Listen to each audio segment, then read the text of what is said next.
Welcome friends, প্রত্যেকে স্বাগত আমাদের ইউটিউব চ্যানেলে। যে সমস্ত ভিউয়ার্সরা প্রথমবার চ্যানেলটি দেখছেন তারা অবশ্যই চ্যানেলটিকে সাবস্ক্রাইব করে দেবেন এবং চ্যানেলের পাশে থাকা বেল আইকনটি প্রেস করবেন, যাতে এই ধরনের খবরাখবর সবচেয়ে আগে সবচেয়ে দ্রুত আপনাদের কাছে পৌঁছে যায়।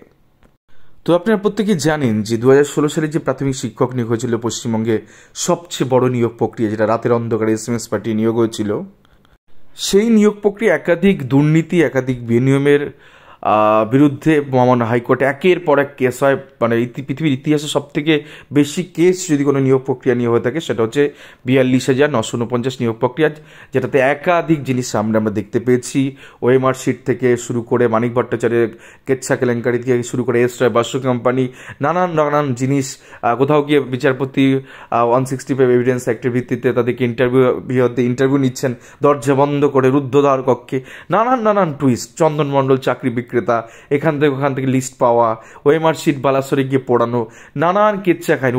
মানিক ভট্টাচার্য তৎকালীন প্রেসিডেন্টের হার্ড ডিস্ক থেকে নানা রকম তথ্য বেরিয়ে আসা, ওএমআর শিটের স্ক্যান কপি নেই, কোপাল ফর্মে করা নানান জিনিস। এই 42,949 নিয়োগে রয়েছে। রিজার্ভেশন রোস্টার মানা হয়নি, প্যানেল প্রকাশ হয়নি, রাতের অন্ধকারে নিয়োগ হচ্ছে। প্রাথমিক শিক্ষা পর্ষদ 7-8 বছর পরে একটা ব্রেকআপ তালিকা দিয়েছে, প্রায় 8 বছর পরে কি একটা কাট অফ প্রকাশিত করেছে।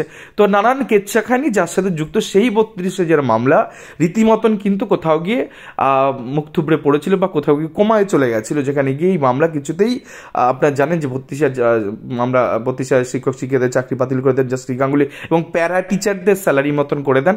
পরবর্তী ক্ষেত্রে কোনো ইন্টারিম রিলিফ তারা পায় ডিভিশন বেঞ্চে, এবং পরবর্তীতে সুপ্রিম কোর্টে যায় এবং মামলাটা রিমান্ডে আসে, কলকাতা হাইকোর্টের ডিভিশন বেঞ্চে শুনানির জন্য আসে। কিন্তু সেই মামলা কোনো কারণে প্রায় 1 বছর অতিক্রান্ত হতে গেল, যেখানে এই মামলার শুনানি হচ্ছিল না। তো রীতিমতন অ্যাডভোকেট তরুণজ্যোতি তিওয়ারি, যিনি এই মামলার শুরু থেকে ছিলেন, তো তিনি কিন্তু আজকে রীতিমতন মহামান্য হাইকোর্টের কাছে গিয়ে তার যে উৎকণ্ঠা, তার যে উদ্বেগ তিনি আজকে প্রকাশ করেছেন, এবং এটা মানে লাইভ স্ট্রিমে দেখাও গেছে। এবং তিনি বারবার একই কথা বলছেন যে যারা ইন্টারিম রিলিফ ভোগ করে, যাদের চাকরি চলে গেছে, তারা ইন্টারিম রিলিফ ভোগ করে এখনও সেই সুবিধাটুকু পাচ্ছে, মামলা তোলার তাদের কোনো ইচ্ছা নেই।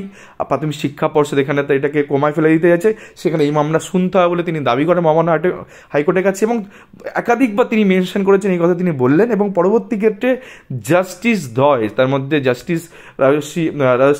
জাস্টিস হরিশটন্ডন স্যার, তিনি কিন্তু কার্যত তরুণজ্যোতি তিওয়ারিবাবুকে রিকোয়েস্ট করেন যে একটা সপ্তাহ আপনি দাঁড়িয়ে যান, এই মামলা আগামী সোমবার এই মামলা আমি শুনবো, অর্থাৎ মেনশনিংয়ের জন্য আপনি আসবেন, সেই মামলা আমি শুনবো, এবং সেদিনই হয়তো ডেট ফিক্সড হয়ে যাবে এই মামলার। এবং জানুয়ারি মাসেই আশা করা যাচ্ছে ডেট ফিক্সড এই মামলার শুনানি হয়ে যাবে, এবং আলটিমেটলি যা হবার সেটাই হবে। কারণ এখানে বহু সংখ্যক প্রার্থী তারা আনফিট, তারা এখানে কিন্তু ঢুকতে পারবেন না। এই মামলা যদি নিখুঁতভাবে সঠিক হিয়ারিং হয় এবং সঠিক শুনানি এবং সঠিক রায় আসে, তাহলে প্রায় কমসে কম 12,000 প্রার্থীরা কিন্তু এই প্যানেলে ফিট হবেন না।